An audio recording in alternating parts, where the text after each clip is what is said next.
what role does consciousness by way of meditation empower us, help us understand this, and help us experience these things that we desire, this connectedness and this consciousness? What's the connection there for us? There are two levels of connection. One is the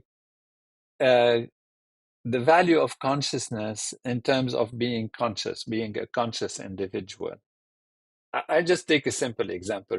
Think of the day when you wake up really well, having slept well, refreshed, the night is good, you've had, a good diet, whatever, you ate early or whatever, there was quietness, and for that night you really slept well and wake up feeling great.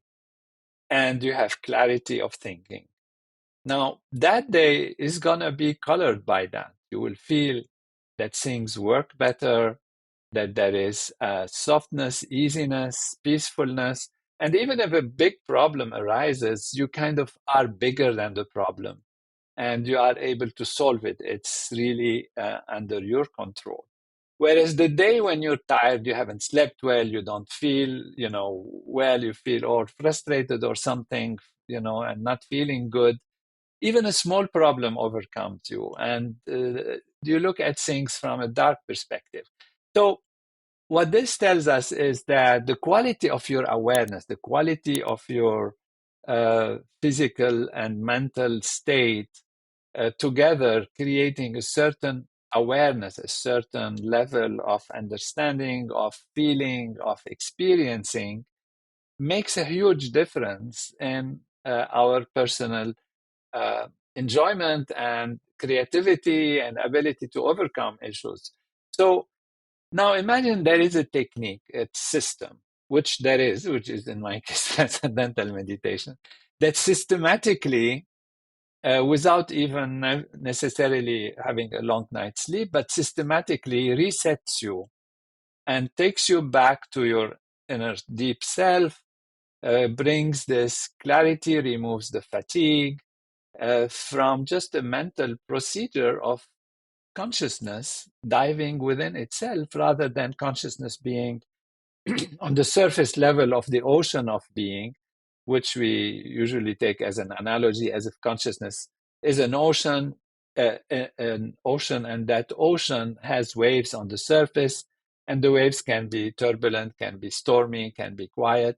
And suppose you're just sitting on the surface of the wave and you can only see the wave, your consciousness is kind of limited and narrow as compared to being yourself the ocean. And so when you are the ocean, you are connected with the field of being, with the field of existence that is connecting us all. And that is the source of us all. That's why the book says consciousness is all there is. And there, it's not anymore just the practical effect of being more conscious, more quiet, more clear, but actually it is diving and going deep and taking the resources from the infinite reservoir of creativity and intelligence that is as the source of life, at the source of being, at organizing the whole universe. And you become one with that. And therefore, you really are a master of your destiny. And that's how you are happier, you are more at peace, and you are more creative and actually productive even on society. So it's not something just you take in and you sit and you feel good and that's it.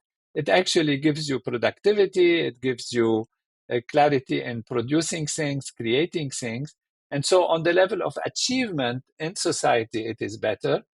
And also, therefore, in terms of fulfillment, because fulfillment is based on achievement, achievement is based on action, action is based on proper thinking and proper consciousness, proper being.